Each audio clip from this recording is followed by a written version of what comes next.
Hello friends, welcome to UPSC Wala. This is Sonia Ahuja and today we are going to talk about government budgeting.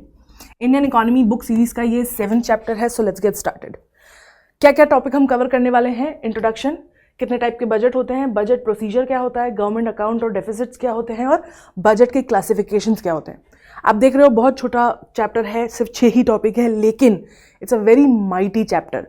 The reason being, अगर हम जब इसके and में जब हम PYQ solve करेंगे तो आपको रियलाइज़ होगा कि अगर एक एग्जामिनर को जो एग्ज़ाम दे रहा है उसको जज करना है ऑन द बेसिस ऑफ कि उसका कितना अंडरस्टैंडिंग है कि इंडियन गवर्नमेंट कैसे काम करती है, राइट. तो उसका एक बहुत महत्वपूर्ण पार्ट है ये समझना कि पैसे कहाँ से आते हैं, इंडियन गवर्नमेंट फंक्शन करने के लिए पैसे कहाँ से आते हैं, राइट. और जो पॉलिसीज़ बनती है वो किस तरीके से बनती है, उसकी फाइनेंसिंग कैसे होती है, किस तरीके से इस्तेमाल किया जाता है, कौन कौन से रेवेन्यू के एरियाज़ हैं, पैसे कहाँ से कमाती है गवर्नमेंट, राइट. ये जो इन्फॉर्मेशन है ये बहुत इंपॉर्टेंट हो जाती है ये समझने के लिए कि एक सरकार किस तरीके से काम करती है, और यही चीज़ एग्जामिनर जज करना चाहता है. तो एक एग्जामिनर के पॉइंट ऑफ व्यू से just before the exam Feb में बजट प्रपोज होता है, राइट. तो for that examinator he or she can make really good questions based on current affairs because just अभी आया है, plus economics concept, basic concepts of economics, plus government of India की economy कैसे काम कर रही है उसके ऊपर. इन तीनों को मिलाकर अच्छे सवाल बनाए जा सकते हैं और अच्छे से जज किया जा सकता है कि जो बंदा एग्जाम दे रहा है उसकी नॉलेज कितनी है. इसीलिए यूजुअली स्टूडेंट्स ऑफ UPSC आए हुए बजट को बहुत डिटेल में पढ़ते हैं एग्जाम के पहले, और पढ़ना भी चाहिए. That is exactly what you should be doing. जब भी मैं ये चैप्टर पढ़ाती हूँ तो कुछ सवाल हैं जो बच्चे हमेशा पूछते हैं मुझसे, तो मैं उनका जवाब पहले ही दे देती हूँ. सबसे पहला सवाल होता है कि हमारा जो फाइनेंशियल ईयर है ये अप्रैल टू मार्च क्यों है, why not January to December just like the rest of the world. Well, the reason being कि ये जो जनवरी फरवरी मार्च वाला कैलेंडर है ग्रेगोरियन कैलेंडर बोलते हैं, and this is created by western empires. और कैलेंडर्स जो होते हैं ना वो कल्चर के ऊपर बेस्ड होते हैं. तो आप अगर ईस्टर्न कल्चर देखोगे तो उनके कैलेंडर वेस्टर्न कल्चर से थोड़े अलग होते हैं. For example the Indian calendar और the lunar calendar, very famous in China and other countries, right. ये कैलेंडर्स जो होते हैं ना ये इन कल्चर के पॉइंट ऑफ व्यू से बने हुए होते हैं. और इंडिया का जो ये हिंदू कैलेंडर है, ठीक है, वो basically April to March, Gregorian के अप्रैल टू मार्च के सिस्टम में होता है. And this is based on agriculture, क्योंकि हमारी main source of economic gain was agriculture. तो एग्रीकल्चर पैटर्न्स के ऊपर कि कब खेती होती है उसके ऊपर, या कब खेती कटती है उसके ऊपर बेस्ड ये ईयर बनाया गया है. पर इसकी जगह हम why don't use the Hindu names of dates and everything, why use the Gregorian calendar and then shift it, simply because economies are connected to each other, or it is important that we use a standard of date so that we are on the same page as everyone else. But it doesn't mean that we have to follow the same type of distance that they do. अगर वो जनवरी से दिसंबर को एक साल मानते हैं, हमें उसे एक साल मानने की जरूरत नहीं है. हम एक साल अप्रैल से मार्च भी मान सकते हैं, ठीक है. तो ये एक बात है, और ये जो है हमारे एग्रीकल्चर क्रॉप पे बेस्ड है, इसीलिए this is where Indian government also uses this as a financial year.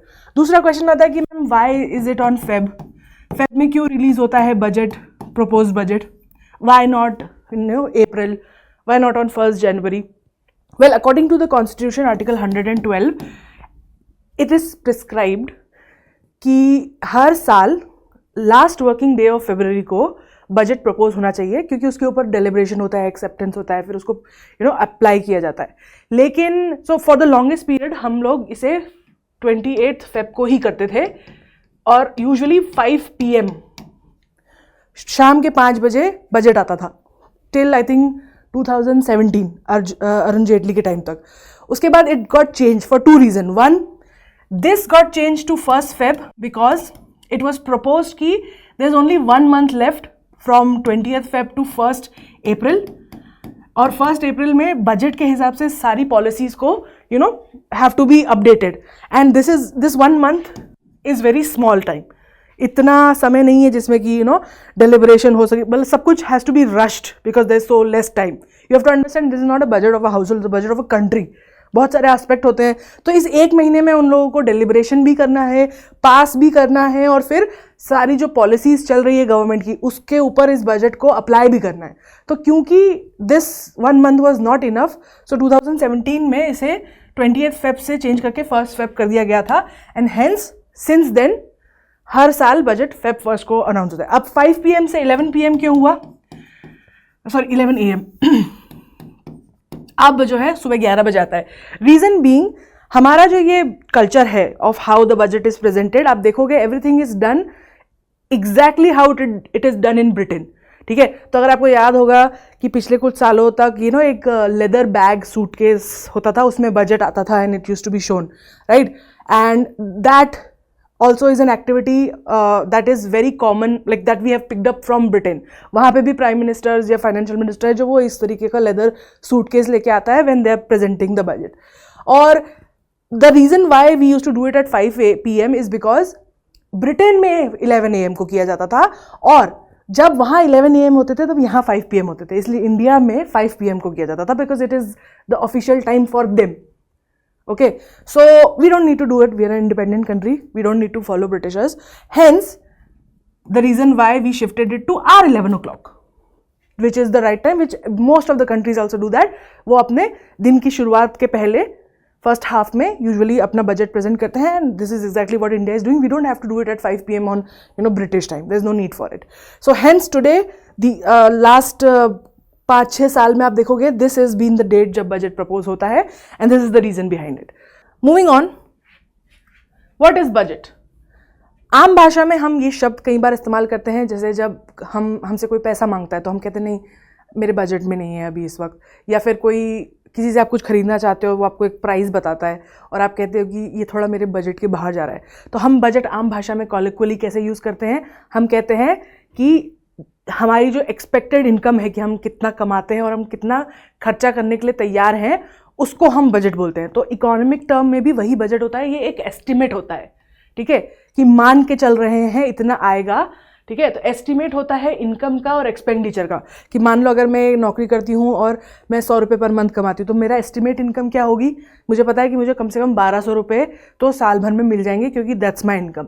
और एक्सपेंडिचर भी मुझे पता है कि लमसम खाने में 30 रुपये पर मंथ होता ही है, 10 रुपये रेंट है, 10 रुपये स्कूल पढ़ाई कपड़े इन पे जाते हैं। तो मुझे पता है कि अगर मैं पूरे साल के सारे बड़े बड़े खर्चे निकाल दूँ तो कम से कम आई कैन से कि 1000 तो मेरा खर्चा हो गई। तो ये मेरा this is my estimate expenditure, है ना। तो जब जो इस चीज़ को बजटिंग कहा जाता है, और जब हम गवर्नमेंट ऑफ इंडिया की बात कर रहे हैं तो क्या होता है, जितनी भी गवर्नमेंट की रिसीट्स है, रिसीट्स मतलब क्या? आम भाषा में रिसीट हम बोलते हैं जब हम किसी को पेमेंट करते हैं तो वो हमें बिल देता है, उसे रिसीट कहते हैं, राइट। बट यहाँ पर this is used as receipt as in the money that is received, उसे रिसीट कहा जाता है। तो जितना भी इनकम है गवर्नमेंट का, जितनी भी रिसीट्स है, चाहे पैसे उनको इनकम टैक्स से मिल रहे हो या फिर टैरिफ लगाते हैं फॉरेन एक्सचेंज में वहाँ से मिल रहे हो, जितनी भी ड्यूटीज़ हम पे करते हैं, वो सब जो है मिला के जितनी भी रिसीट्स है और जितना भी उनका खर्चा है to run the government, to run the schemes and everything, वो सब जब वो एक जगह लिखते हैं एक फाइनेंशियल ईयर के लिए कि भाई इस साल में इतना हमें एक्सपेक्टेड है कि हमें टैक्स आना चाहिए और इतना हमारा खर्चा है, इसको बजट कहा जाता है और हर साल ये बजट बनाया जाता है, ठीक है।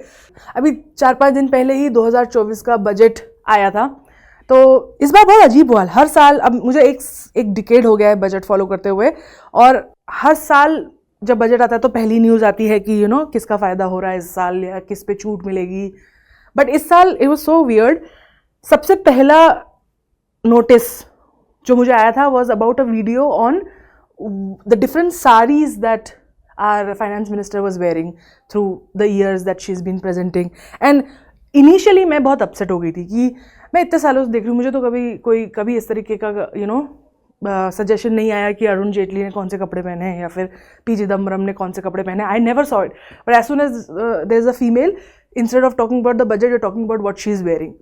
बट देन मेरी एजुकेशन काम आई जब मैं मास्टर्स कर रही थी in IR।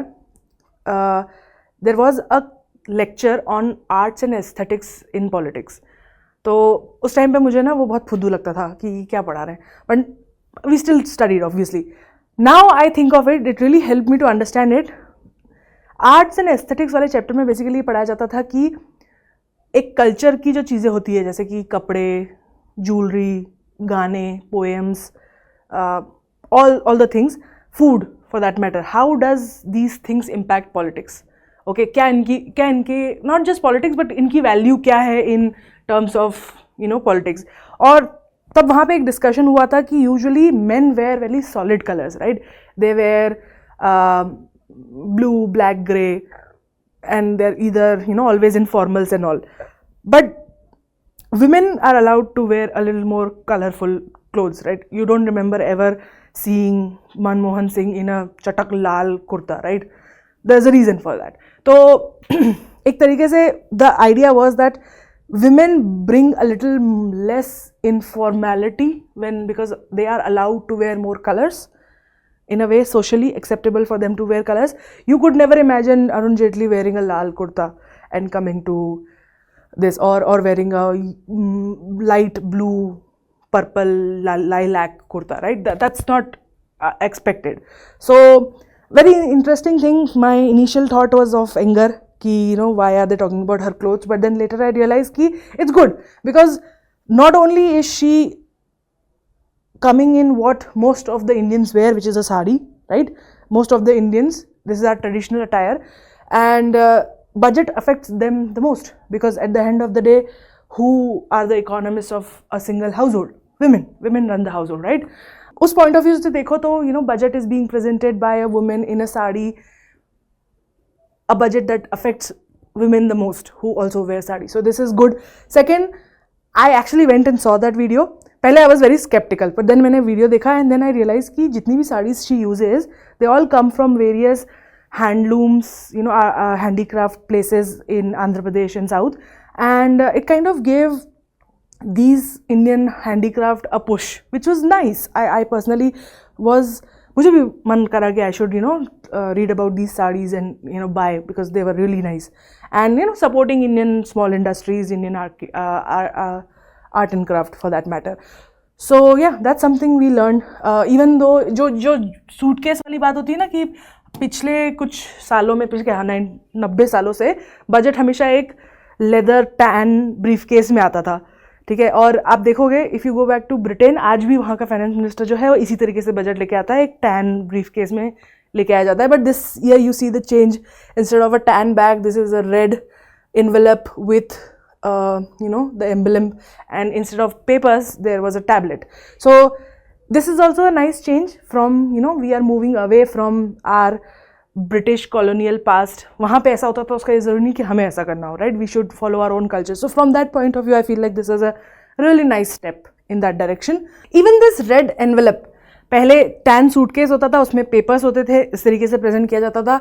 This year it was this red envelope with this emblem on it, and there was not a piece of paper in it but a tablet, which kind of is indicative of India's move towards e-governance or e-banking.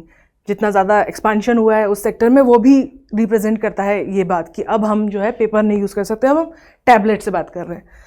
अब constitution के कुछ articles की बात कर लेते हैं जो कि स्पेसिफाई करता है बजट कैसे होगा. आर्टिकल 265 बोलता है कि कोई भी टैक्स लेवी नहीं किया जाएगा unless by authority of law, ठीक है? और आर्टिकल 266 बोलता है कि कोई भी एक्सपेंडिचर गवर्नमेंट द्वारा नहीं किया जाएगा unless it is authorised by the legislature. तो वो एक तरीके से गवर्नमेंट जो होती है, वो जो बजट बनाती है, ये एक प्रपोजल होता है जो कि उन्हें फिर अप्रूवल लेना पड़ता है पार्लियामेंट का, तब जाके बजट आता है, ठीक है? तो अब बजट में दो टाइप के टेक्स्ट होते हैं. एक होता है फाइनेंशियल बिल, जिसमें सारी रिसीट्स, इनकम, टैक्सेस वगैरह जो है वो सब दिए होते हैं कि कितना किससे लेवी किया जाएगा, कहाँ से कितना लगाया जाएगा. और एक अप्रोप्रिएशन बिल होता है विच इज़ बेसिकली जिसमें सारे एक्सपेंडिचर्स होते हैं, राइट? सो वो ये दोनों मिलकर बजट बनाते हैं.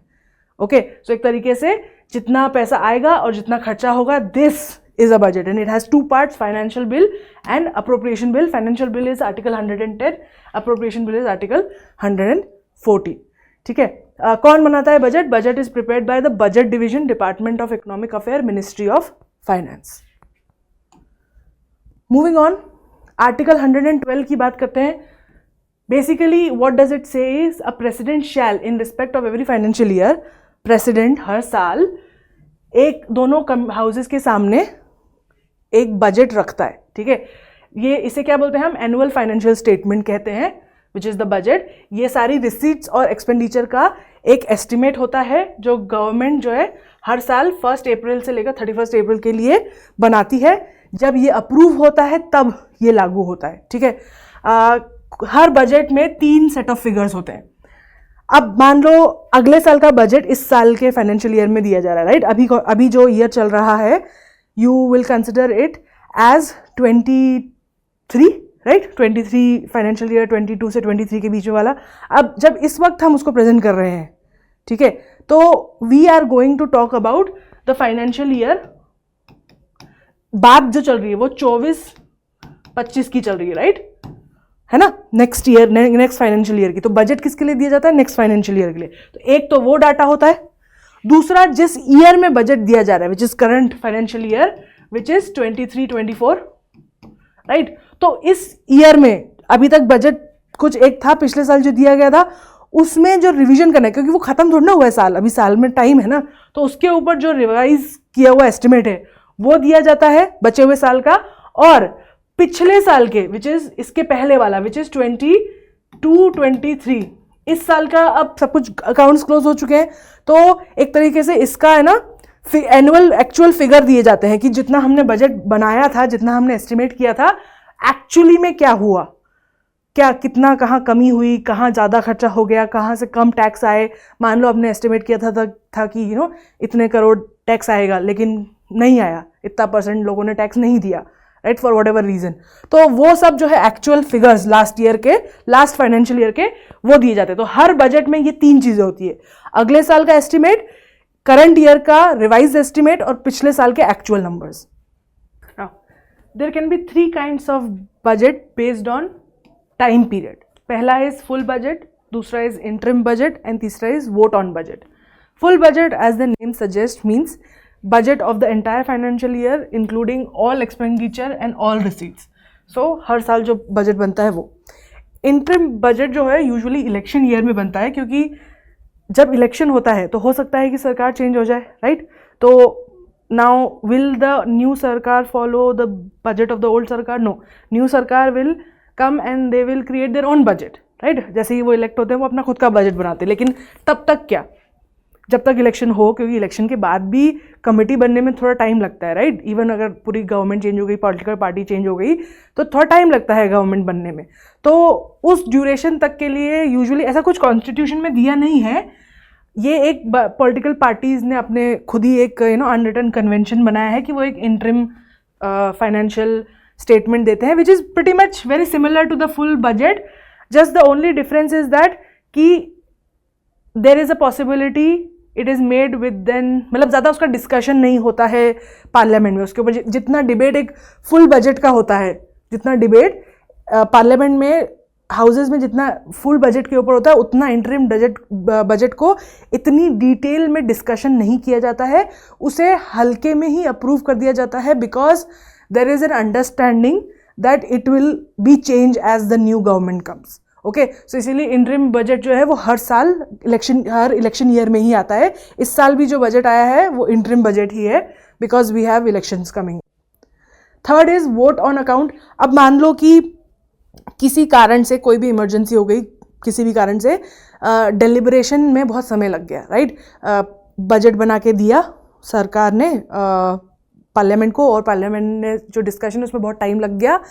इतना टाइम लग गया क्योंकि इतना ख़राब था बजट कि उन्होंने अप्रूव ही नहीं किया, या उन्होंने और डेलिब्रेशन के लिए उनको टाइम चाहिए। तो अब क्या होगा, what will happen on 31 March?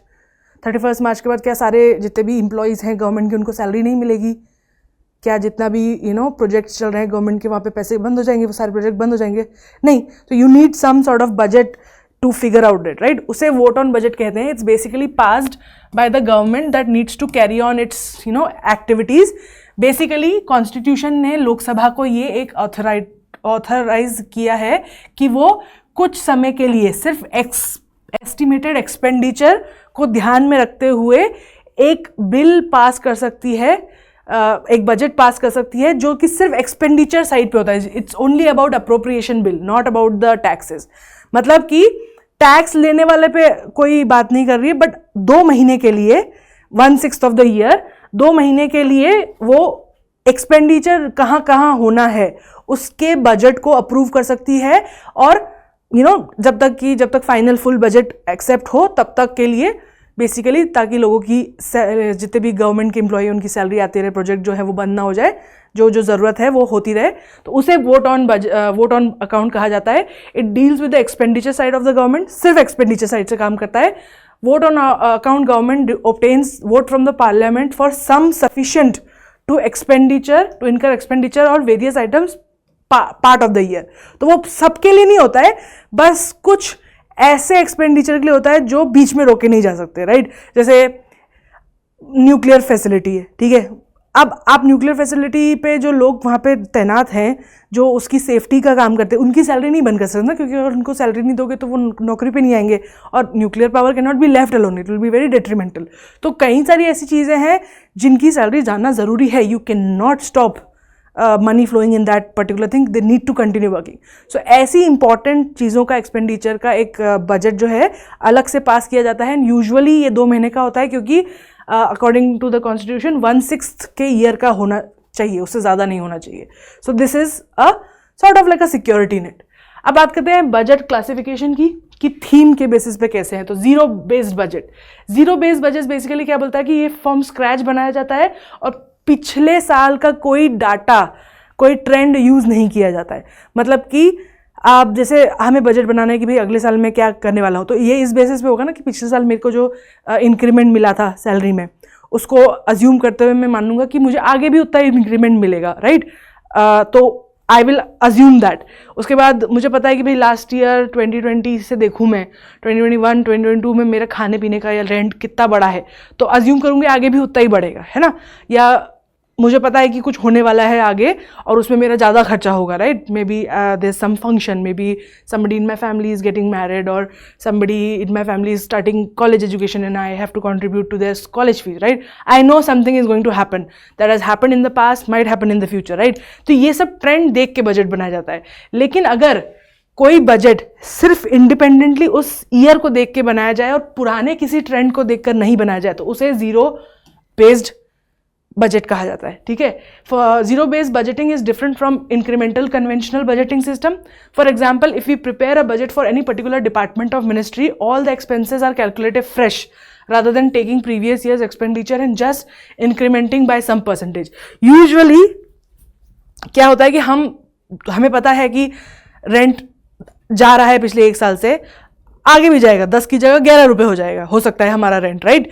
But तो हम क्या करते हैं, इंक्रीमेंट ऐड करके और उसको आगे बढ़ा देते हैं। लेकिन कई बार क्या होता है कि कोई नई मिनिस्ट्री अगर आती है, उसका बजट बनाना, तो उसके सारे एक्सपेंसेस जो है वो शुरू से चालू होते हैं, क्योंकि there has been no expenses before, और expenses before were completely ended, the account ended there and they have to start again. Unlike other departments who are continuing their work, वो फिर क्या करेंगे, प्रीवियस ईयर्स में उन्होंने जितना खर्चा किया उसी में थोड़ा सा इंक्रीमेंट करके उसी को नया बजट बना देंगे।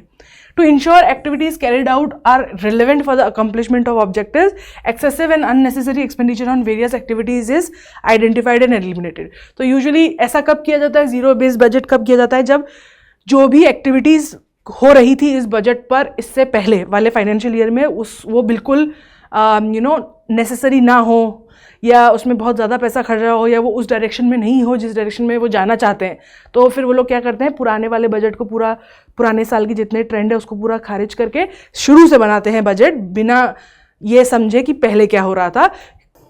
Another form of budgeting is outcome budget.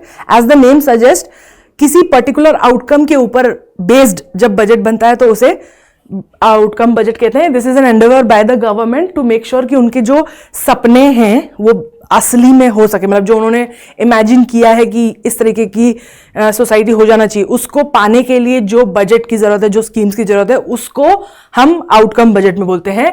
It's basically an effort by the government to be transparent, ठीक है। क्योंकि देखो एग्जाम्पल इसका बहुत अच्छा दिया है कि 2000 करोड़ रुपए एलपीजी सब्सिडी को दिए हैं बजट में 2024-25 में।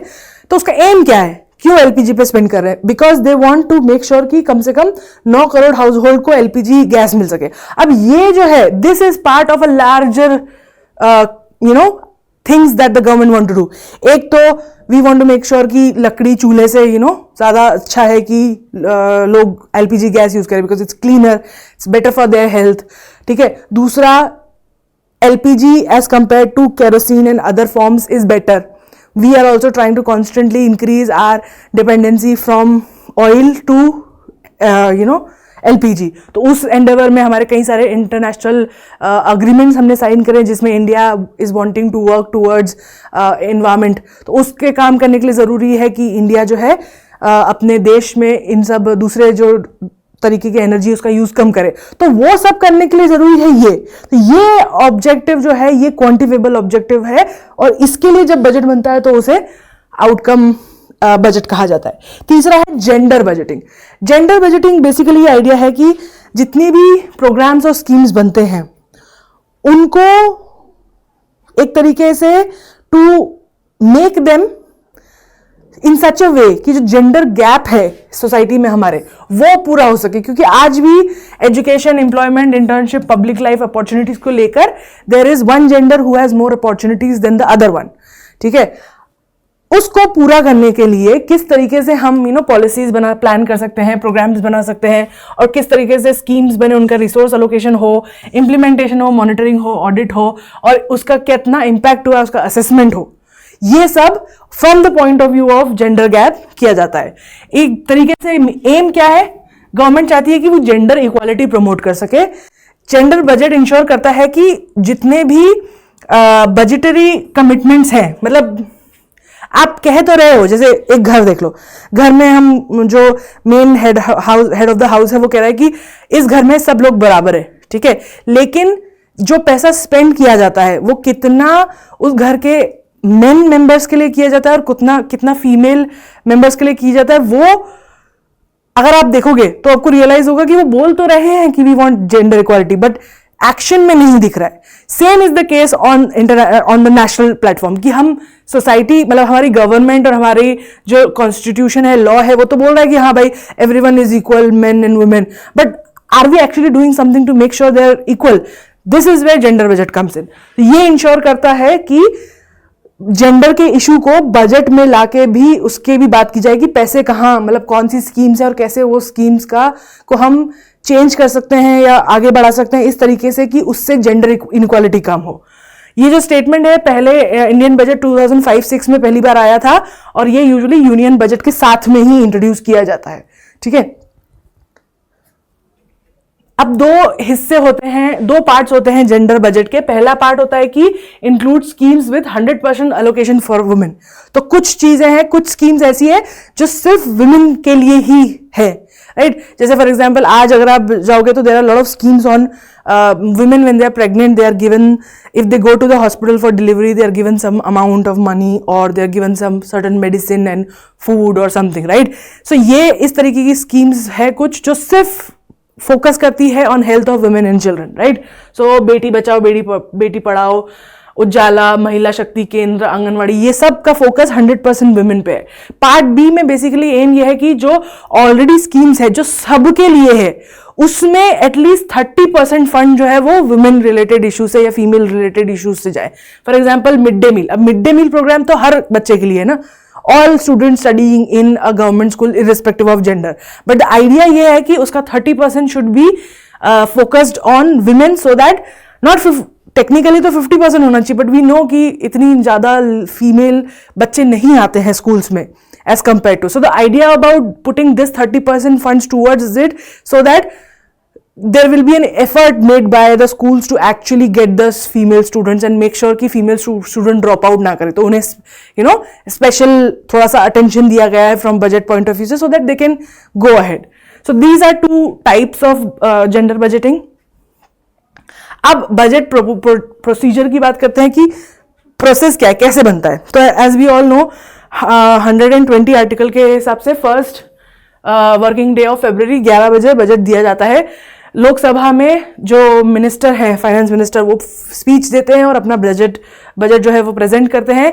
कोई डिस्कशन नहीं होता है बजट के बाद, और ये 4 डॉक्यूमेंट्स उस बजट में होते हैं। एक होता है annual financial statement, demand for grants, appropriation bill and finance bill. ठीक है।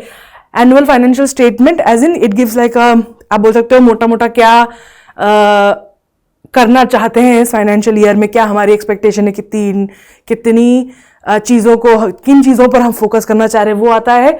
डिमांड ऑफ ग्रांट्स क्या होता है, हर डिपार्टमेंट को अपना काम करने के लिए, अपनी पॉलिसीज को चलाने के लिए कुछ पैसों की जरूरत होती है, तो वो जो है ग्रांट मांगती है गवर्नमेंट से, तो वो सारी जो डिमांड ग्रांट्स है उन सबकी एक फाइल होती है। फिर अप्रोप्रिएशन बिल और फाइनेंस बिल होता है for all the expenditure and all the income. तो ये चारों चीजें दी जाती है। उस दिन कोई डिस्कशन नहीं होता है, बस फाइनेंस मिनिस्टर एक स्पीच देते हैं।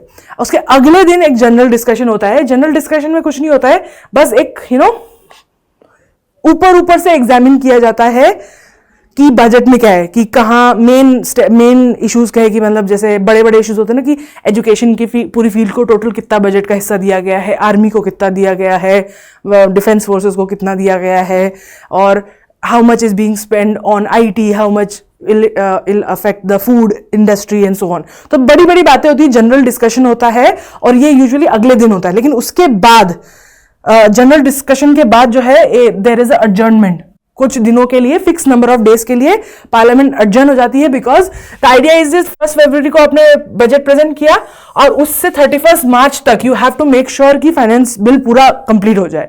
तो इस प्रोसेस के लिए जनरल डिस्कशन के बाद वो थोड़ा टाइम का एडजर्नमेंट देते हैं, क्योंकि people have to, because they have to assess it, right. सब पढ़ेंगे तभी तो उसके ऊपर असेसमेंट कर सकते हैं, बातचीत कर सकते हैं, डिस्कशन कर सकते हैं, तो वो समय दिया जाता है।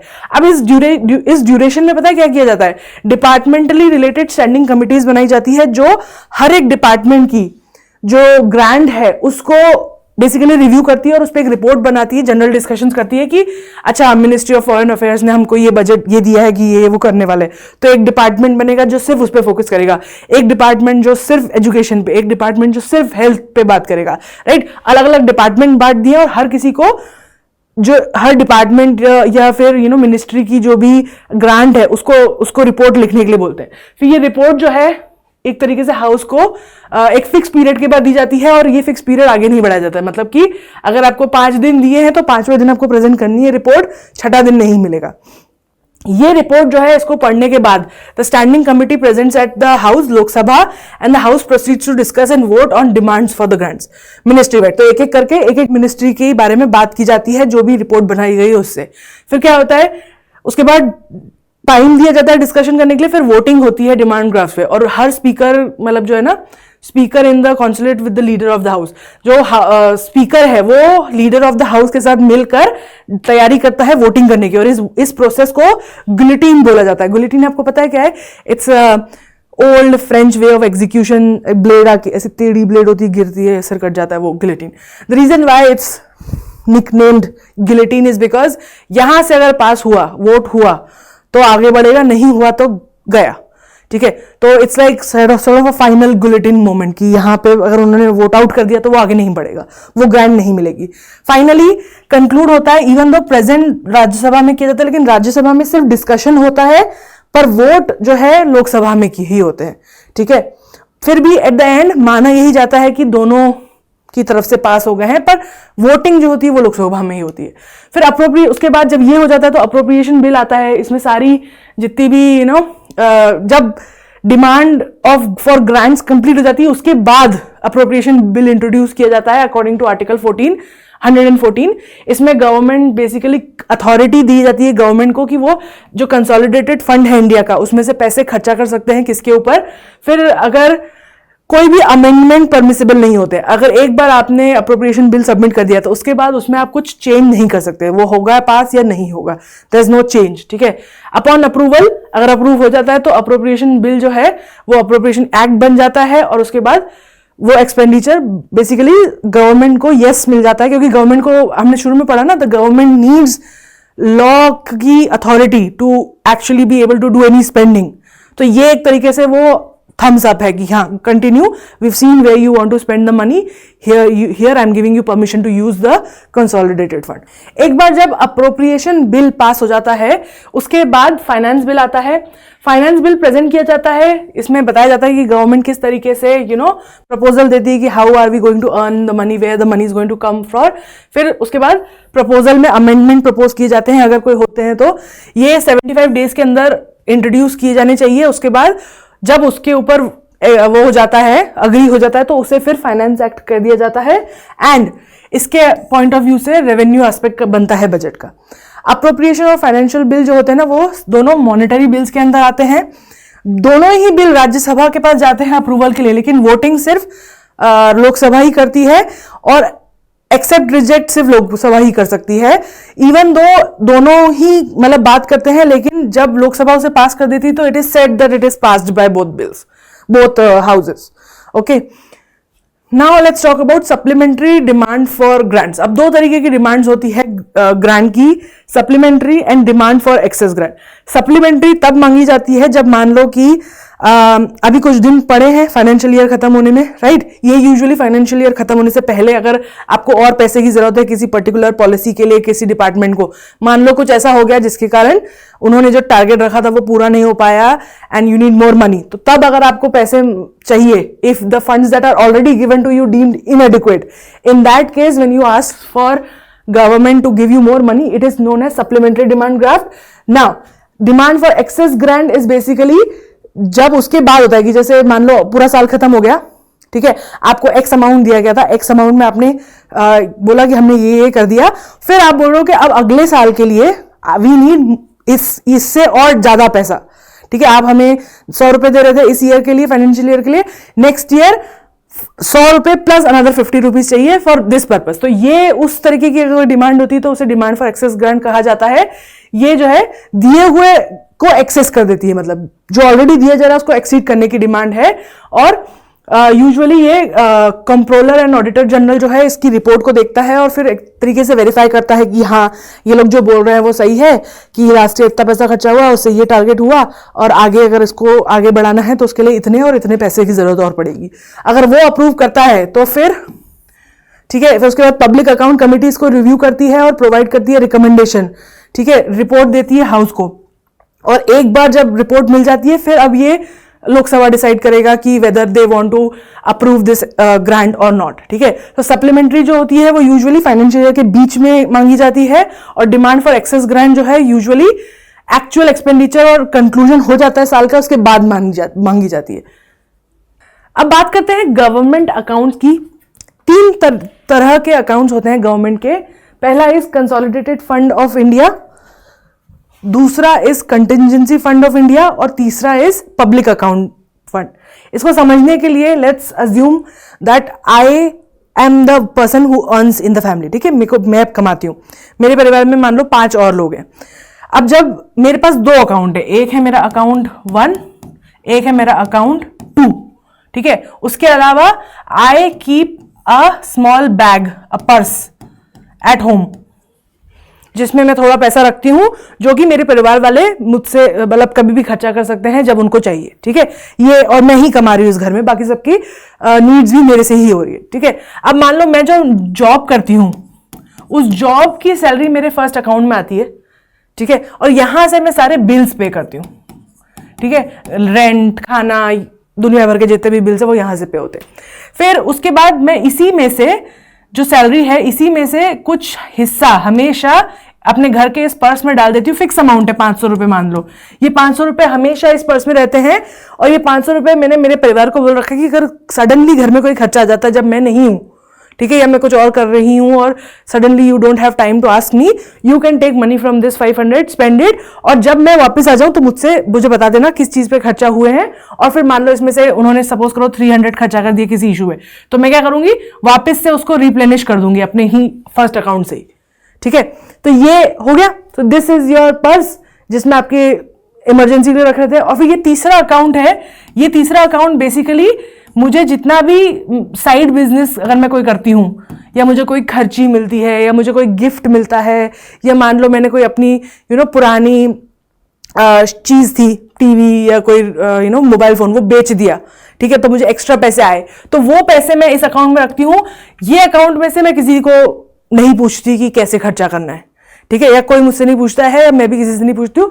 This is essentially like free money, कोई भी यूज कर सकता है, बट हम हर महीने ऑडिट करते हैं कि इसमें कितने पैसे आए और कितने खर्चा हुए, कहाँ खर्चा हुए, और इसकी रिपोर्ट रखते हैं। पर कोई जरूरी नहीं, कोई परमिशन लेने की जरूरत नहीं, कोई भी इस पैसे में से यूज कर सकता है। ये एक तरीके से सेविंग्स की तरह है कि खर्चा आ गया तो कर लिया। अब ये एक नॉर्मल सिस्टम है घर का, ठीक है। इसी के पॉइंट ऑफ व्यू से आप समझो गवर्नमेंट के अकाउंट कि जो ये अकाउंट 1 है, ये है कंसोलिडेटेड फंड ऑफ इंडिया।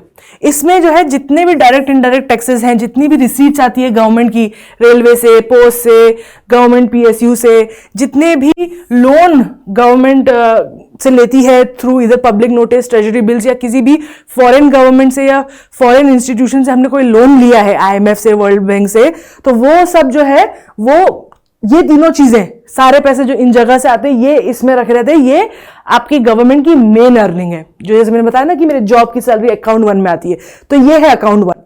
अब अकाउंट 1 से जो सारे गवर्नमेंट के ऑपरेशंस है वो इसी से होते हैं, और ये सब कंसोलिडेटेड फंड ऑफ इंडिया से ही कटते हैं। क्या क्या होते हैं, जितने भी मतलब गवर्नमेंट के ऑपरेशन, मतलब जितनी भी सैलरीज जाती है, बिजली का बिल, पानी का बिल, जितना भी मेंटेनेंस लगता है, सब कुछ।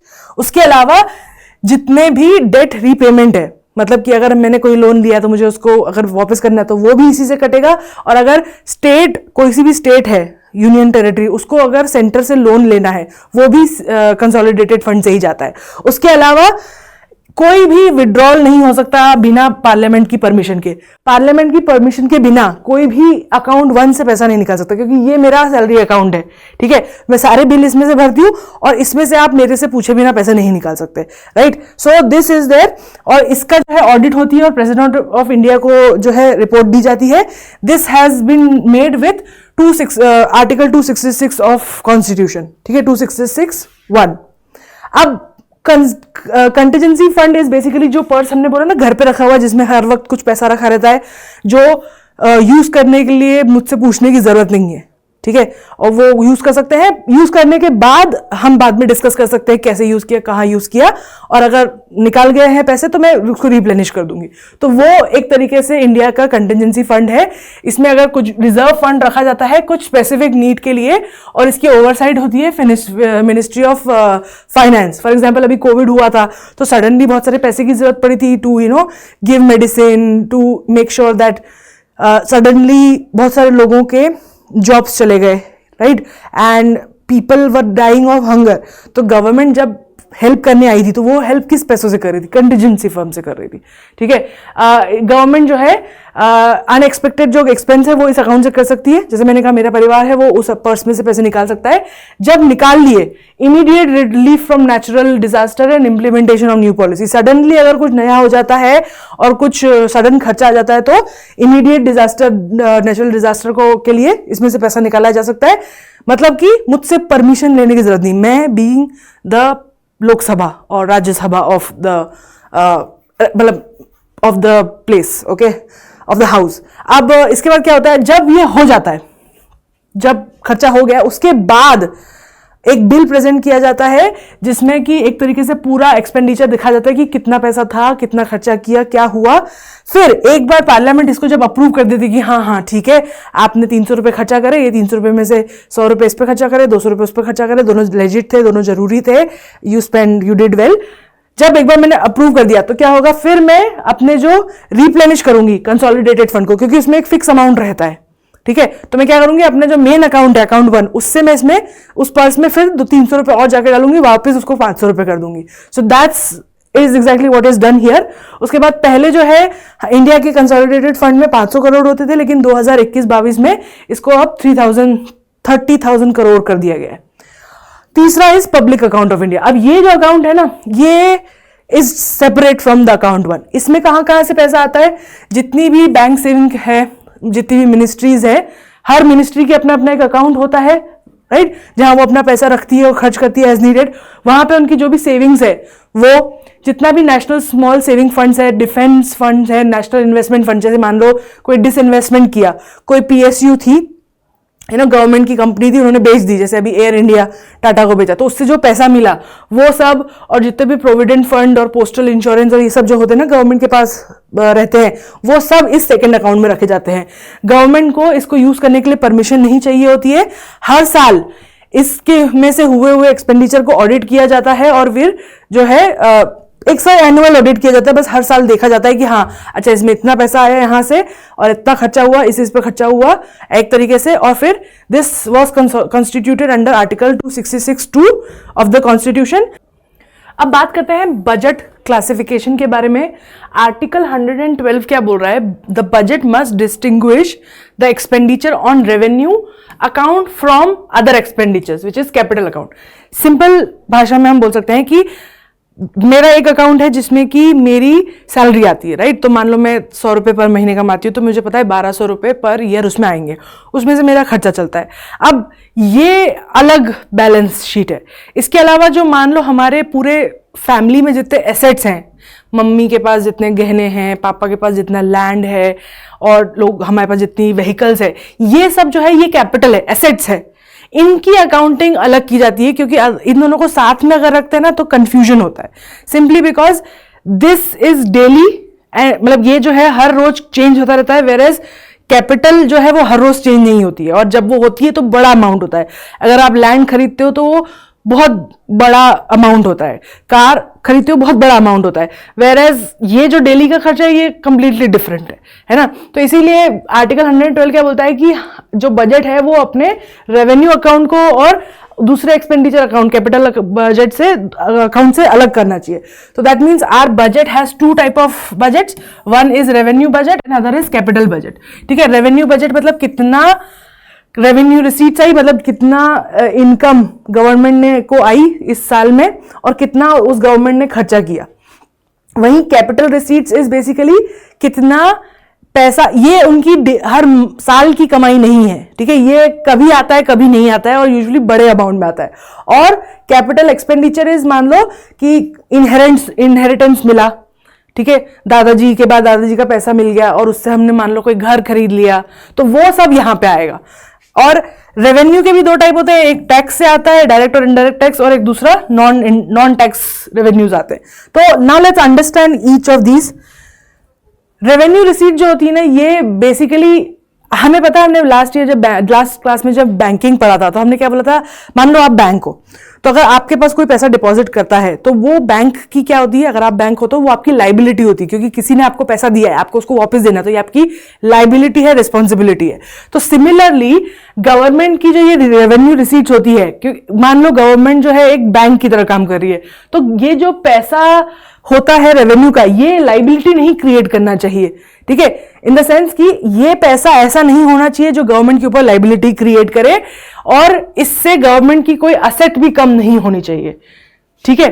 तो these receipts that neither create a liability, ठीक है, ये ऐसा पैसा नहीं है जो लाइबिलिटी क्रिएट करता हो, ना ही ये कोई हमारी गवर्नमेंट की एसेट करता है, ये उनकी नॉर्मल हर साल हर उसकी कमाई है। इसमें सारे टैक्स या नॉन टैक्स रिलेटेड रेवेन्यू आते हैं, जैसे डायरेक्ट और इनडायरेक्ट टैक्स जो गवर्नमेंट ने लगाया है, और इन नॉन टैक्स रेवेन्यूज होते हैं जैसे लोन्स, डिविडेंड्स, प्रॉफिट्स, इन्वेस्टमेंट, मान लो कि उन्होंने कोई पब्लिक सेक्टर अंडरटेकिंग बेच दी, fees, fine, service related receipts like passport fees, posted fees etcetera. तो जितने भी अलग जो टैक्स के अलावा उनकी कमाई है वो आती है। कैश ग्रांट्स, अगर कोई कैश ग्रांट्स आती है बाहर से, फॉरेन से, तो वो भी यहीं पे आती है, ठीक है। उन्होंने कैश ग्रांट मतलब उन्होंने दी है, अगर हमने उनसे लोन लिया तो वो अलग है।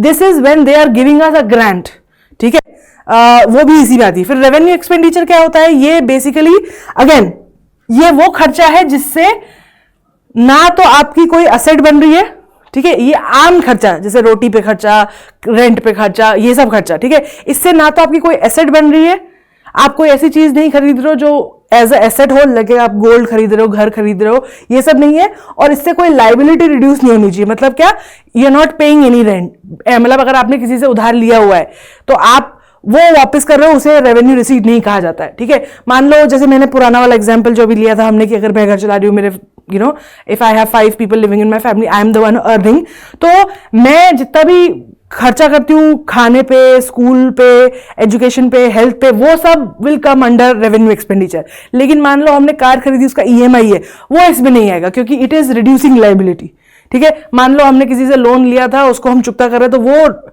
उसका अगर मैं प्रिंसिपल अमाउंट दे रही हूँ, ठीक है, तो वो मेरी लाइबिलिटी कम कर रहा है, तो that will not be consider as revenue, ठीक है। ना ही ऐसा कोई खर्चा जिससे कि मैं कोई असेट बना रही हूं, वो सब इसमें नहीं आएगा। The expenses cover the regular functioning of government, government की रेगुलर फंक्शनिंग जो होती है, सारे डिपार्टमेंट और उनकी सर्विसेज, साथ में जितने भी इंटरेस्ट पेमेंट जो है सेंट्रल गवर्नमेंट को मिलते हैं when they provide loan to state government, वो सब इसमें आते हैं, ठीक है। अब कैपिटल रिसीट्स की बात करते हैं।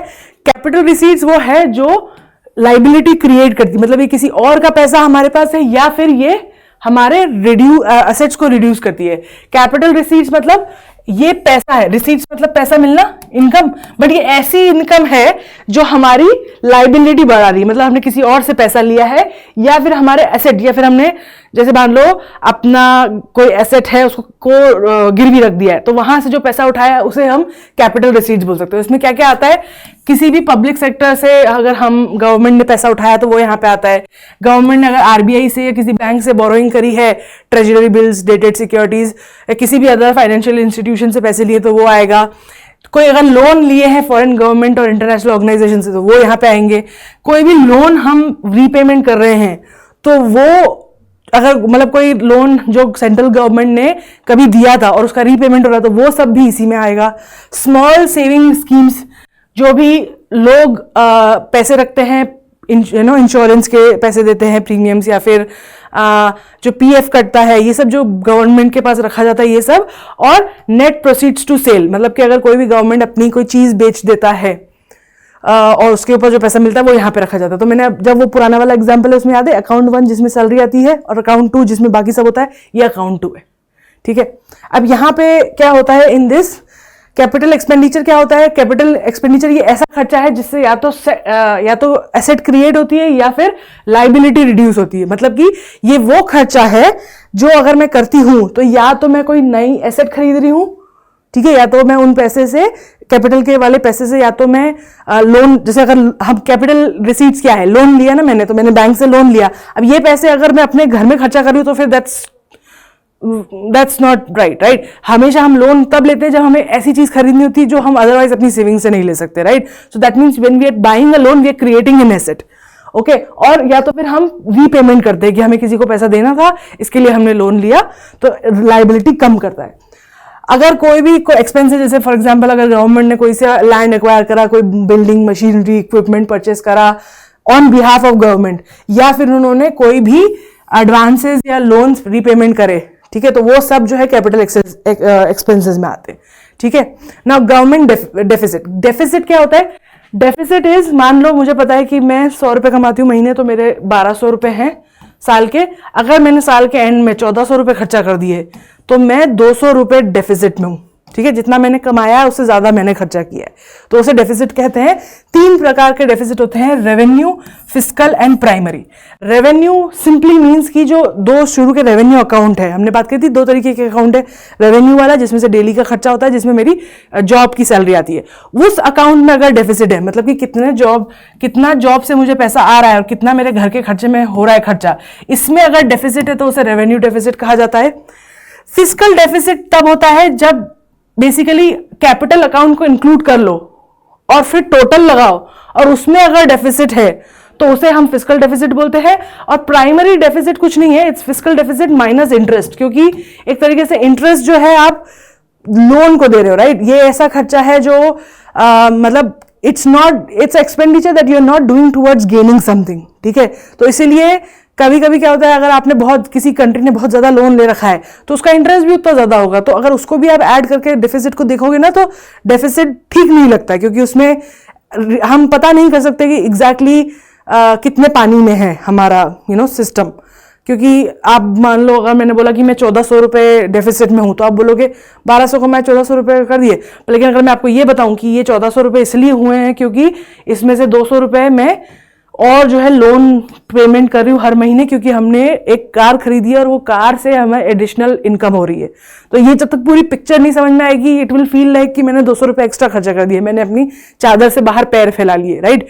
But then if you know the whole picture, when you minus the interest, then you realize कि मैंने जितने कमाए खाने पीने में मैंने उतने ही खर्चा करे घर में, लेकिन 200 बिकॉज ऑफ अदर फैक्टर्स। तो अगर आपको ये अदर फैक्टर्स जानने हो तो उसके लिए हम क्या करते हैं, प्राइमरी डेफिसिट निकालते हैं। It sort of just a way to understand कितने पानी में है गवर्नमेंट। इन डेप्थ में समझते हैं तीनों को। रेवेन्यू डेफिसिट जो होता है it is basically nothing but revenue expenditure में से रेवेन्यू रिसीट्स माइनस कर लो, गवर्नमेंट को जितना साल भर में जितना भी पैसा मिल रहा है from all direct indirect taxes वो सब, और जितना उसका खर्चा हो रहा है ऑल ऑफ दैट माइनस कर दो। अगर बहुत ज्यादा डेफिसिट है गवर्नमेंट का तो इसका ये मतलब है कि जितना गवर्नमेंट बहुत ज्यादा खर्चा कर रही है अपना, मतलब गवर्नमेंट को चलाने में बहुत पैसा लग रहा है, ठीक है। A substantial portion of revenue expenditure is committed.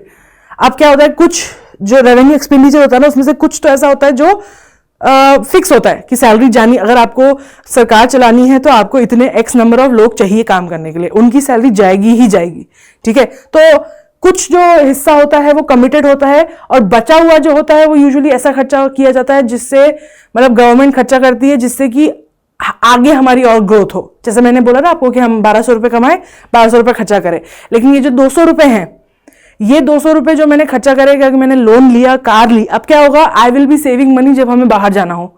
तो पहले हम बाहर जाते थे तो हमें 500 रुपए लगते थे पूरी फैमिली को ले जाने में, बट अब हमारे पास कार है तो अब हमें 300 रुपए लगते हैं, राइट। तो ये रिस्क लेनी पड़ती है ताकि फ्यूचर अच्छा हो सके, है ना। तो इस तरीके के खर्चे बढ़ते हैं।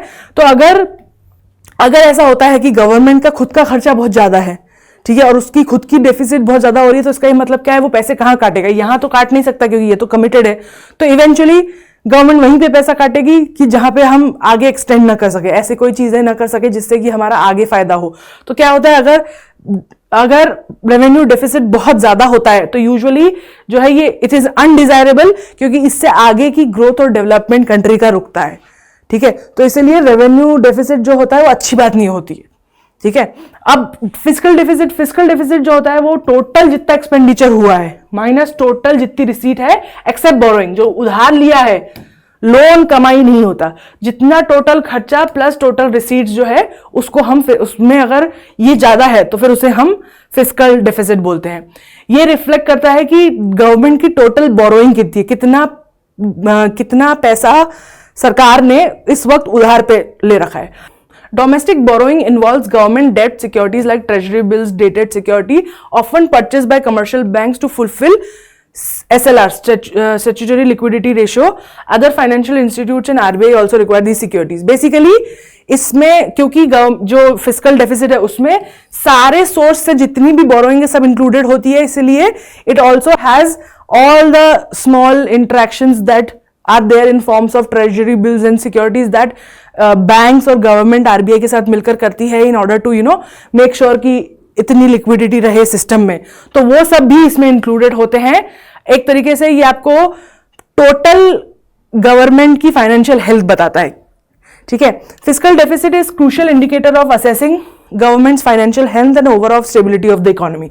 अब अगर, क्योंकि फिस्कल डेफिसिट के अंदर रेवेन्यू डेफिसिट आता ही है, अपने आप ही आता है, इंक्लूडेड होता है। तो अगर मान लो कि किसी कंट्री के फिस्कल डेफिसिट में बहुत बड़ा प्रोपोर्शन अगर रेवेन्यू डेफिसिट का हो, तो इसका ये मतलब होता है कि वो जो कंट्री है वो बहुत सारा पैसा बोरो कर रही है जो कि कंजम्पशन में जा रहा है, ना कि इन्वेस्टमेंट में, which is exactly what is happening in Pakistan.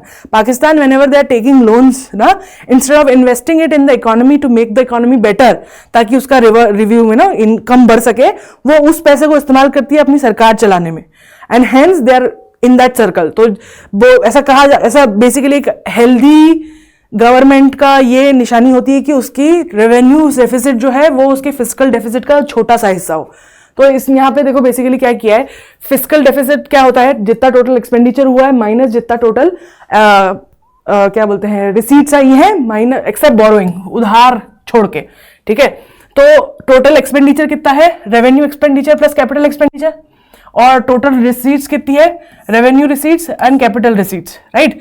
तो आप इसमें से उन्होंने ये माइनस इधर डाल दिया और ब्रैकेट खोल दिया, तो what will happen, revenue expenditure plus capital expenditure minus revenue receipts minus capital receipts, right.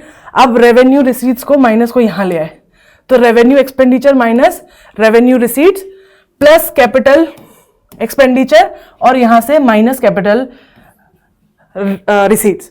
अब revenue expenditure minus revenue receipt जो है इसे हम रेवेन्यू डिसिट बोलते हैं, ठीक है। This is what is revenue receipt, right. तो एक तरीके से फिस्कल डेफिसिट क्या होता है, रेवेन्यू डेफिसिट प्लस जितना कैपिटल एक्सपेंडिचर हुआ है माइनस जितना रेवेन्यू रिसीट्स है, ठीक है, बोरोइंग हटा के। तो ये अगर हिस्सा ये बहुत ज्यादा हो, रेवेन्यू डेफिसिट बहुत बड़ा हिस्सा हो अगर टोटल फिस्कल डिपॉजिट का, तो इसका ये मतलब है कि डाउनफॉल में है इकोनॉमी, ठीक है, और गिरती जा रही है, आगे डेवलपमेंट और ग्रोथ नहीं हो रही है और गिरती जा रही है, क्योंकि इसका मतलब है कि अगली बार अपना खर्चा चलाने के लिए फिर और पैसा लोन लेना पड़ेगा। प्राइमरी डेफिसिट बेसिकली क्या होता है, एक तरीके से हमें पता है कि जितना खर्चा है उसमें कुछ हिस्सा तो इंटरेस्ट है उन लोन्स का जो हमने लिया था, तो जब उसको इंक्लूड किया जाता है तो एग्जैक्टली डिफिकल्ट होता है समझना कि कितना एग्जैक्टली बोरोइंग है और कितना एक्चुअली में हमारा खर्चा है और कितना हम बस इंटरेस्ट रीपेमेंट कर रहे हैं।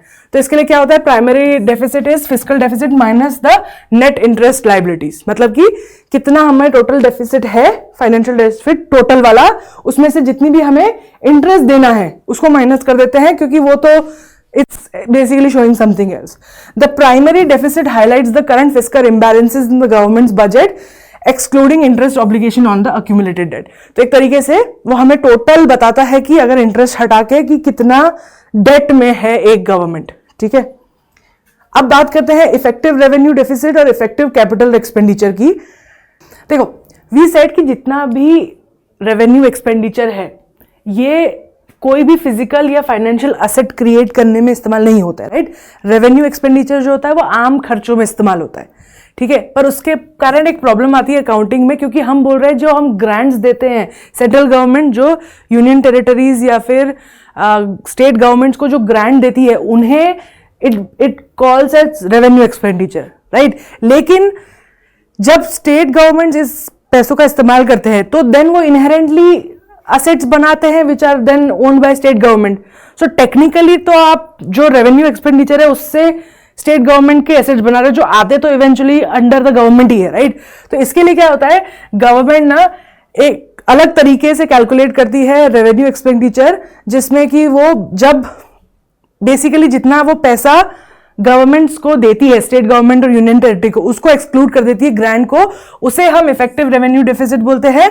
वेयर एज अगर उनको इंक्लूड करते हैं तो इफेक्टिव कैपिटल एक्सपेंडिचर कहा जाता है। फॉर एग्जांपल, जैसे मान लो मनरेगा प्रोग्राम के लिए ग्रांट दिया सेंट्रल गवर्नमेंट ने से महाराष्ट्र को, तो उस महाराष्ट्र ने क्या किया, इस ग्रांट का इस्तेमाल किया और इससे क्या बनाया, पॉन्ड बनाए, हाईवे बनाए, रेलवे, रोड, कुछ भी बनाए, राइट।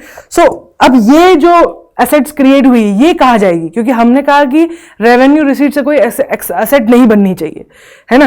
तो इसीलिए these two are measures use to understand कि उनको हटा के फिर हम बात करते हैं, सो दैट हमारा जो मेन एम है कि हम सिर्फ उस खर्चे को इंक्लूड करें रेवेन्यू एक्सपेंडिचर में जो आम खर्चा है, जो एक्सपेंडिचर एसेट बनाने वाला खर्चा है, कैपिटल खर्चा है, या सॉरी कैपिटल फॉर्मेशन हो रहा है जिससे, उसको इंक्लूड ना किया जाए। अब बात करते हैं कुछ प्रीवियस ईयर्स क्वेश्चन की। With reference to the expenditure made by an organization or a company, which of the following statement are or is correct. 2022 में क्वेश्चन आया था, 2 स्टेटमेंट दिए हैं और पूछा है कि करेक्ट आंसर करेक्ट कौन से, तो ट्रू और फॉल्स बताना है। Acquiring new technology is capital expenditure. हमने कहा कि जब भी कैपिटल एक्सपेंडिचर किसे कहा जाता है, जब भी हम अपने जीवन को या कंपनी की वर्किंग को मोर प्रोफिशिएंट बनाने के लिए, ग्रोथ या डेवलपमेंट के लिए कोई खर्चा करते हैं तो उसे कैपिटल एक्सपेंडिचर कहा जाता है। तो अगर हम न्यू टेक्नोलॉजी में इन्वेस्ट कर रहे हैं तो of course it will make things better, so these are part of capital expenditure, तो ये तो ट्रू है। Debt financing is considered capital expenditure while as equity financing is considered as revenue expenditure. देखो, कैपिटल एक्सपेंडिचर क्या है, जिससे हमारे asset बनते हैं, ठीक है। रेवेन्यू एक्सपेंडिचर क्या है, जो आम खर्चा होता है ना, उसे रेवेन्यू एक्सपेंडिचर कहते हैं, राइट। तो डेट फाइनेंसिंग क्या होता है, डेट फाइनेंसिंग इज, मान लो कि आपको एक बिजनेस खोलना है, आप चाहते हो उसमें और आपको पैसे की जरूरत है, तो आप क्या कर रहे हो, बेसिकली डेट इंस्ट्रूमेंट सेल कर रहे हो इंडिविजुअल्स को, और उनके बदले आप उनको एक बेसिकली उनसे पैसे दे रहे हो और उसके बदले आप उस कंपनी में उनको एक हिस्सा दे रहे हो, ठीक है। या फिर इक्विटी फाइनेंसिंग भी वही होती है कि आप पब्लिक को अपने शेयर्स बांट दो, शेयर्स खरीदते के टाइम पे पब्लिक पैसे देगी और वो पैसे आप यूज कर सकते हो अपने इन्वेस्टमेंट में। अब ये दोनों ही जो इक्विटी फाइनेंसिंग या डेट फाइनेंसिंग है, ये दोनों ही कैपिटल एक्सपेंडिचर है, क्योंकि रेवेन्यू एक्सपेंडिचर में जो कंपनी के डेली के खर्चे हैं वो आते हैं, ठीक है। So then statement 2 is wrong because both debt financing as well as equity financing all of it is part of capital expenditure and revenue expenditure में सिर्फ कंपनी की फंक्शनल जो खर्चा होता है, लाइट, पानी, किराया, खाना, वो सब आता है, ठीक है। So the correct answer would be B, only 2। Next, consider the following statement. 2019 में क्वेश्चन आया है, which of the following statement given is correct. तो सही कौन सा है वो बताना है। Most of India's external debt as in India के बाहर से आया हुई जो डेट है, लोन्स है, वो is owned by governmental entities, owed by, sorry, मतलब कि जितना उधार लिया गया है इंडिया के बाहर से वो ज्यादातर गवर्नमेंट एंटिटीज ने लिया है, मतलब सरकार ने लिया है। This is wrong because India का अकॉर्डिंग टू 2018 सेंसस या 2021 ऑल्सो, ज्यादातर मोर लाइक 40% और something, I am not sure about this data, is commercial borrowing, ठीक है। कमर्शियल बोरोइंग मतलब जब लोग लोन देते हैं इंडियन लोगों को, बाहर के लेंडर्स, तो उससे कमर्शियल बोरोइंग करते हैं। तो ज्यादातर इंडिया की जो डेट है वो गवर्नमेंट से नहीं बल्कि कमर्शियल बोरोइंग से आती है। All of India's external date is dominated by US dollar. हमने जब बैंकिंग पढ़ा था in our last class 12th के चैप्टर में, जब हमने आई थिंक चैप्टर 4 पढ़ा था, उसमें हमने बात करी थी कि इंडिया, मतलब जो इंडिया का अकाउंट है वो किन पैसों में उनका डेट है, किस तरीके से रखा जाता है। सो इंडिया की जितनी भी एक्सटर्नल डेट है वो यूएस डॉलर्स में रखी जाती है। तो this is wrong because it's divided. So around 49.5 या 45.9 जो है यूएस डॉलर में है। उसके अलावा कुछ येन में भी है, कुछ यूरो में भी है, कुछ रुपी में भी है। तो आधी, लेकिन आधी से ज्यादा जो है इंडिया की डेट यूएस डॉलर्स में है, ठीक है। मतलब डेट ली है तो कहां से ली है, किन लोगों से, किन इंस्टीट्यूशन से ली है, उससे फर्क पड़ता है, क्योंकि वो इंस्टीट्यूशन किस पैसे में, किस डिनोमिनेशन में डील करते हैं, ठीक है। क्योंकि कंट्रीज के बीच में यूजुअली जो ये ट्रांजेक्शन होते हैं, ये they are part of their balance of payment account. तो इसके लिए हमें ये जानना होता है कि ज्यादातर हमारी डेट जो है वो किन पैसों में है। तो this is wrong, they are not in just US dollar, दूसरे करेंसीज में भी है। तो दोनों ही गलत है, D, neither 1 nor 2। Next is, which of the following is or are included in the capital budget by government of India. 2016 में सवाल आया था कि ये 3 दिए हुए हैं और पूछा है कि इनमें से कौन सा कैपिटल बजट का हिस्सा है, ठीक है। कैपिटल बजट क्या होता है, जिससे या तो कोई असेट बन रही हो या कोई लाइबिलिटी कम हो रही हो, है ना। मतलब कि या तो कोई उधार चुकता हो रहा हो या कोई नई चीज खरीदी जा रही हो, उसे हम कैपिटल बजट का हिस्सा मानते हैं। या फिर उसका उल्टा भी, वो होता है कैपिटल एक्सपेंडिचर और रिसीट मतलब जो हमें अगर कोई पैसा कैश मिलता है बाहर से या कोई असेट मिलता है, असेट बनता है जिससे, और जिस खर्चे से एसेट बनता है वो यहाँ पे आता है, और जिससे लाइबिलिटी कम हो, मतलब उधार वापस दे दिया तो उसे एक्सपेंडिचर बोलते हैं। तो ये है हमारा कैपिटल बजट। अब इन तीनों में से क्या क्या इसमें आता है, expenditure on acquisition of assets like road, building, machinery. तो यस, ठीक है, क्योंकि रोड, बिल्डिंग, मशीनरी जो है ये तीनों क्या है, दे आर असेट्स, ठीक है। तो they will come under capital budget. Loans receive from foreign governments, yes, ठीक है, क्योंकि ये लाइबिलिटी है, and this will also come. Loans and advances granted by states and union territories, again yes, जितने भी यूनियन टेरिटरीज को central government loan देती है या उनसे वापस लेती है, उन सब का भी जो है हिस्सा कैपिटल बजट में ही आता है। तो the correct answer is D, 1, 2, 3। Next question is with reference to the union government consider the following statement. 2015 में क्वेश्चन आया है, ये बताना है कि कौन से करेक्ट हैं और कौन से करेक्ट नहीं है, ट्रू और फॉल्स बताने अपने को, ठीक है।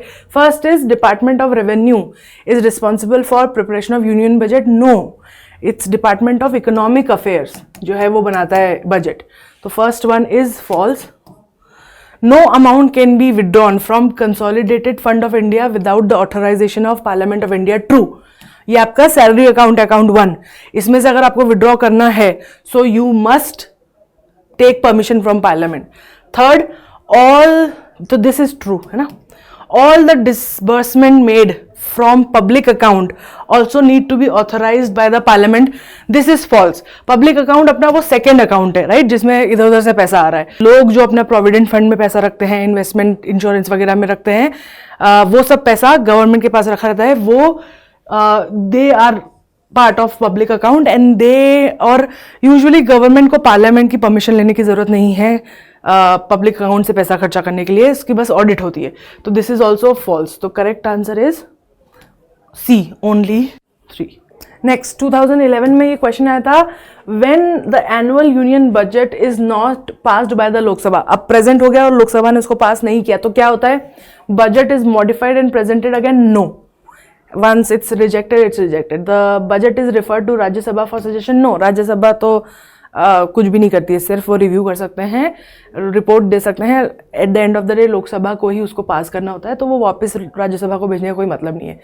The union finance minister is resigned, asked to resign, no, actually yes, but all of them also. The prime minister submits the resignation of council. Yes, this is true. Basically, अगर किसी government ने budget बनाया ऐसा कि जो पास नहीं हुआ, उसे एक तरीके से ऐसा माना जाता है कि ऑलमोस्ट आप बोल सकते हो कि वो लायक ही नहीं, लोगों का उसमें उनमें कॉन्फिडेंस नहीं है कुछ करने के लिए, क्योंकि उन्होंने मेन जो हिसाब किताब है देश जिससे चलता है वही ठीक से वो नहीं बना पाया। तो यूजुअली क्या होता है, प्राइम मिनिस्टर जो है वो पूरी काउंसिल ऑफ मिनिस्टर को रिजाइन कर देता है, डिसॉल्व करवा देता है। नेक्स्ट क्वेश्चन 2011 में ही आया था ये, all revenue received by union government, जितनी भी रेवेन्यू है जो यूनियन गवर्नमेंट को मिलता है टैक्सेस से और अदर रिसीट से, नॉन टैक्स तरीके से, वो कहाँ पे क्रेडिट होता है, टू कंडक्ट द, ठीक है, गवर्नमेंट अपना काम करने के लिए जो भी रेवेन्यू रहती है वो कहाँ पे क्रेडिट होता है, contingency fund of India, yes, public account, no, public account में नहीं जाता है, consolidated, no no no, not even contingency, ये तो वो वाली इमरजेंसी वाली है, ये है आपका घर का जो पर्स है वो है,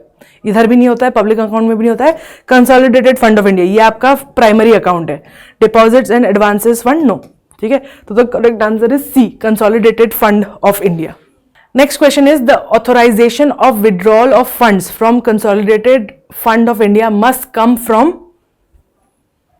द पार्लियामेंट ऑफ इंडिया, ठीक है, क्योंकि पार्लियामेंट जब तक अथॉरिटी नहीं देता है तब तक कंसोलिडेटेड फंड में से पैसा नहीं निकाला जा सकता। अब प्रीवियस ईयर्स के कुछ मेंस के क्वेश्चन देखते हैं। Distinguish between capital budget and revenue budget, explain the components of both of these, ये 2021 में आया था। तो रेवेन्यू बजट इज जिसमें रेवेन्यू एक्सपेंडिचर होता है और रेवेन्यू रिसीट्स होती हैं, टैक्स, नॉन टैक्स, और ये वो सारा खर्चा होता है जो गवर्नमेंट को चलने में, ऑपरेशंस में लगता है।